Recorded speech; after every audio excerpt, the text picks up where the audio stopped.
les futurs parents n'ont qu'un vœu, que leur bébé naisse en bonne santé. Malheureusement, ce vœu n'est pas toujours exaucé et plusieurs bébés viennent au monde avec des malformations, des troubles de santé ou des maladies qui risquent parfois de mettre leur vie en danger.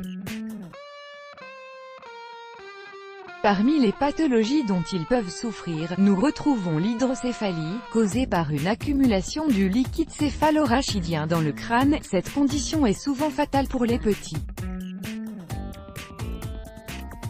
Découvrez donc l'histoire de Runa, un bébé qui a réussi à y survivre à sa maladie. Comme mentionné plus haut, l'hydrocéphalie est une maladie qui se manifeste par la présence d'une quantité excessive du liquide céphalorachidien dans la boîte crânienne. Produit dans 4 ventricules cérébraux, ce liquide qui entoure le cerveau et la moelle épinière, est synthétisé à partir du sang évacué dans la circulation sanguine.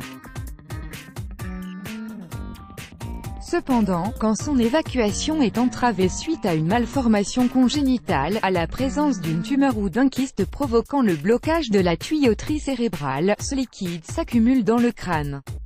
Il provoque donc une pression intracrânienne et une compression du tissu cérébral qui se traduisent par l'apparition de nombreux troubles et lésions neurologiques.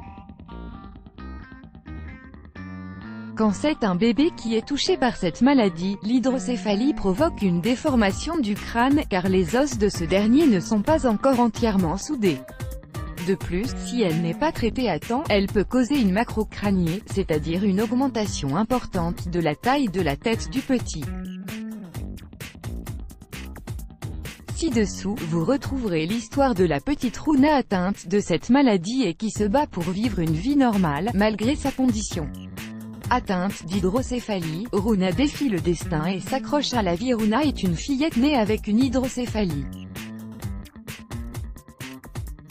L'accumulation du liquide céphalorachidien dans le crâne de ce petit bébé qui vient à peine de découvrir le monde a provoqué chez elle une macrocranie qui met sa vie en péril. Avec un périmètre crânien de 94 cm, la tête de la petite Runa est donc 3 fois plus volumineuse que la normale. Ne pouvant se tenir assise seule et n'arrivant pas à bouger la tête, à cause du poids et du volume de celle-ci, le développement de la fillette est compromis, d'autant plus qu'elle est incapable de se nourrir normalement, à cause des conditions financières très limitées de ses parents. La fillette avait de faibles chances de survivre à sa condition. Heureusement pour elle, beaucoup d'âmes charitables et de médecins se sont proposés pour lui venir en aide. Elle fut donc opérée pour éliminer l'excès de liquide dans sa tête et pour réduire la taille de son crâne.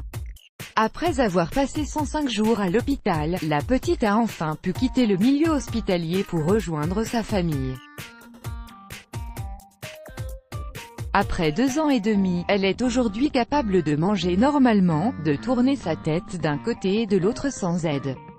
Elle est également plus épanouie, aime jouer comme tous les enfants de son âge et sourit quand d'autres enfants lui parlent ou s'approchent d'elle.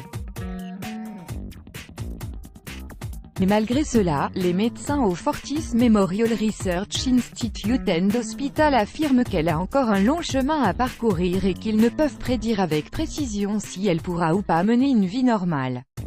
D'ailleurs, ils suggèrent que d'autres chirurgies peuvent être bénéfiques pour la petite et l'aideraient à améliorer encore plus son état.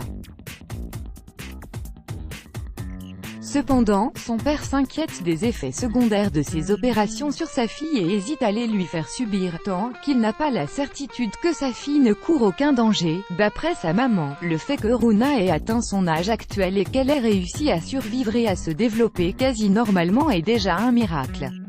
Elle ne voudrait en aucun cas faire endurer à sa fillette des hospitalisations qui seraient inutiles. Let's block ADS. Why?